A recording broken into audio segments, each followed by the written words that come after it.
Hello, it's Pastor Sarah again, and we're only 3 days away from our Christmas celebration.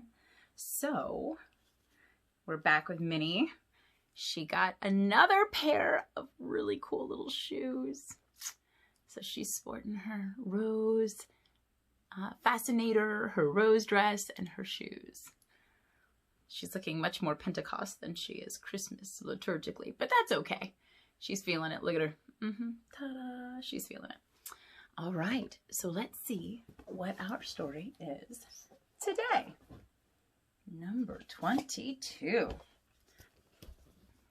Our story today is Dumbo's Snowy Day. So Dumbo, that's not really a nice name, Dumbo, but to me it kind of reminds me of Methodists. So Methodists were originally called Methodists because people were making fun of them. They're like, oh, they're so methodical. They do everything in a special way at an appointed time. And you know what? They just kind of embraced it. And I think Dumbo is a little bit like that. So here's Dumbo's Snowy Day. One chilly day, the circus animals were on their way to a new town, but their train, Casey Jr., was struggling to get through the falling snow. His wheels slid on the icy railroad tracks. Finally, Casey Jr. decided it was too dangerous to keep going. The train came to a stop and waited for the snow to pass. So there's the train struggling. Can't do it. It's too snowy and icy. Dumbo was happy that the train had stopped. He'd never played in the snow before. He thought it felt very strange as he tried to walk through it. His mother, Miss Jumbo, encouraged him. "You can do it," she said. Soon Dumbo got the hang of walking through the snow. Aw, there's Dumbo with his mama, and he's got his big old ears. Now, walking in snow takes a little bit of practice. I have big moon boots that help me and give me a nice big platform to walk on. Very helpful and warm. All morning, Dumbo and his mother played in the snow. They gathered snowballs together with their trunks.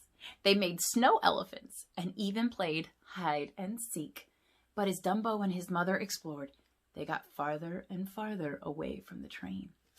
Uh-oh, there they are playing. But they're getting away from the train. They're wandering off.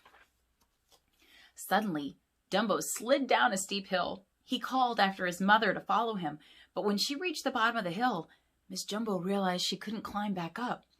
Dumbo tried to push. He tried to pull, but nothing worked. Miss Jumbo slipped farther down the slope toward the sharp edge of a cliff. "You will have to fly off and get help," she told Dumbo. Oh, look how far away the train is. And he's trying to help her, but she's a little bottom heavy, a little hard to do.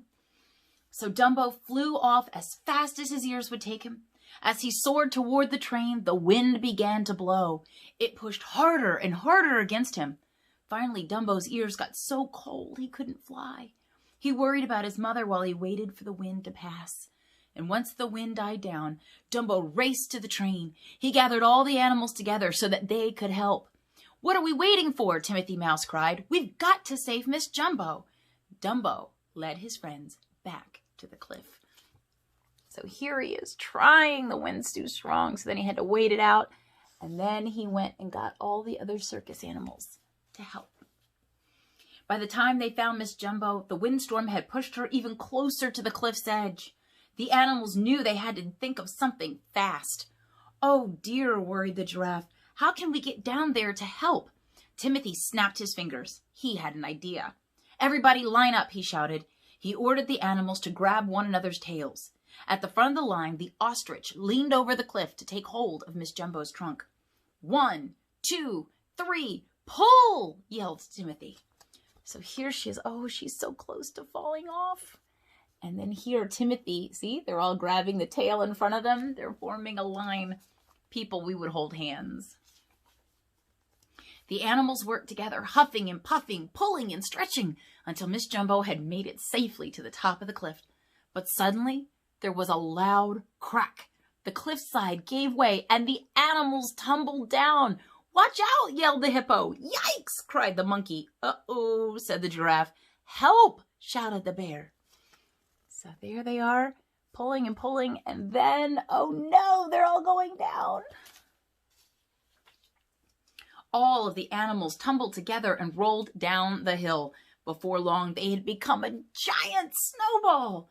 How do you stop this thing? Called Timothy as they zoomed along. The snowball gathered speed until, so they all kind of got rolled in together, and then, let's see, crash, bang, boom, ugh. The animal snowball hit the bottom of the hill and broke apart. Is everyone okay? Timothy asked as he straightened his hat. Luckily, everyone was fine, just a little dizzy from their unexpected snow ride. All the animals began walking back to the train. Walking wasn't nearly as fast as riding a snowball, but it was a lot less scary. Oh, they all tumbled down. You ever rolled down a hill? Sometimes when you used to do that, you get to the bottom and be all dizzy. That night, Miss Jumbo gave Dumbo a warm bath. Thank you for flying to find help today, she said to her son. Dumbo smiled and blew a trunk full of water over his head. Hey, don't forget about me, said Timothy from his teacup bath. I helped too. Miss Jumbo nodded. You certainly did. Thank you. Aw, gee, said Timothy. It was nothing. Nothing at all. So here's Dumbo. Dumbo's getting a nice little warm bath. And there's Timothy in his teacup bath. That's the end of our story. So, oh, it's snowy, but what do you think the message is here? I think the message is that the other animals didn't have to help. They didn't have to put themselves at risk or go out in the snow and risk getting lost, getting hurt. But they did, because when someone really needs help, we step out of our comfort zone. We step out to help people. And sometimes we do that by really helping someone who's hurt or who's in trouble. And sometimes we do that by gathering other people that can help. Especially when we're children, sometimes we can't do it, but we find an adult who can. And sometimes as we grow older, we learn that there are other things that we can do to help, like donating food and giving money to causes that will help other people. And that's always something that we work hard on, and you never outgrow that. Adults, we always work with that. Because as we get older, sometimes it gets easier to say, you know what, I'm busy. I got stuff to do. I don't have time to help somebody I don't even know. But we do. We have time. And God has given us lots and lots of good things to help others. And Jesus is going to remind us of that, not just on Christmas, but all throughout the stories of the Bible. There's always time to help another person. So I hope you enjoyed that one. We've only got 3 more to go, and then we will have completed this huge Advent calendar. Can you believe that? Oh my goodness. Done a lot of reading. But it was good to see you, and I hope that you have a really great day. I'll see you tomorrow. Bye.